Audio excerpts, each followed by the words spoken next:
সকাল থেকে যে খবরে নজর রেখেছি আরো একবার আপনাদের জানিয়ে রাখি, বাংলার ভোট পর্বে হিংসার বলি। ভোটের দুদিন আগে অগ্নিগর্ভ পরিস্থিতি নন্দীগ্রামে, সেই ছবি আপনাদের আরো একবার দেখাচ্ছি। তৃণমূল বিজেপি সংঘর্ষ, নিহত মহিলা বিজেপি কর্মী, নিহতের নাম রথিবালা আড়ি। নন্দীগ্রামের সোনাচূড়ায় মনসায় সংঘর্ষে আহত অন্তত 5 জন। আহতরা নন্দীগ্রাম হাসপাতালে ভর্তি। নন্দীগ্রাম বন্ধের ডাক বিজেপির, থানার সামনে বিক্ষোভ বিজেপির সমর্থকদের। বিক্ষোভকারীদের সঙ্গে কথা এসডিপিওর, এলাকায় মোতায়েন কেন্দ্রীয় বাহিনী। দেখছেন সেই ছবি, সেই পরিস্থিতির ছবি।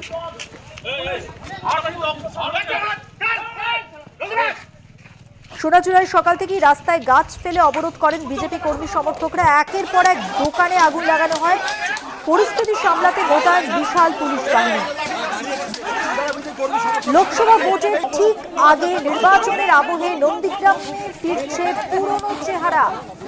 এই প্রশ্নই কিন্তু ঘুরে ফিরে আসছে। গভীর রাতে বিজেপির মহিলা কর্মীকে খুনের পর থেকেই উত্তপ্ত নন্দীগ্রাম। সকালে সেই উত্তাপ আরো বৃদ্ধি পায়। নন্দীগ্রাম থেকে ভাঙা বেড়া যাওয়ার রাস্তায় সোনাচূড়ায় মনসাপুকুর বাজারে গাছ ফেলে পথ অবরোধ বিজেপি। দেখছেন পরিস্থিতি কতটা উত্তপ্ত হয়ে উঠেছিল পরিস্থিতি, সেই ছবি দেখতে পাচ্ছেন। মনসা বাজার, যেখানে বিভিন্ন দোকানে আগুন লাগিয়ে দেওয়া হয়। আরো একটা ছবি উঠে আসছে, পাশাপাশি কেন্দ্রীয় বাহিনীর সঙ্গে বিশাল পুলিশ বাহিনী, তারা লাঠিচার্জ করে উপস্থিত জনতাকে ছত্রভঙ্গ করছে।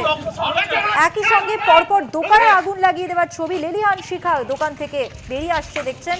পাশাপাশি যেমনটা বলছিলাম, কেন্দ্রীয় বাহিনীর সঙ্গে বিশাল পুলিশ বাহিনী লাঠিচার্জ করে যারা রয়েছে তাদের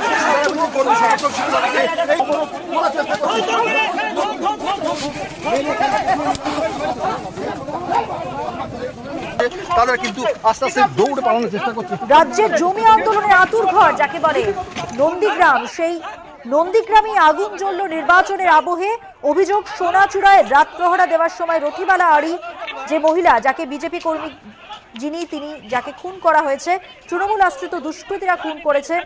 আশঙ্কাজনক অবস্থায় হাসপাতালে ভর্তি রথিবালার ছেলেও। জানা গিয়েছে ছেলেকে মারধর করা হচ্ছে দেখে মা ঝাঁপিয়ে পড়েন, তখন ধারালো অস্ত্রের কোপ খান তিনি।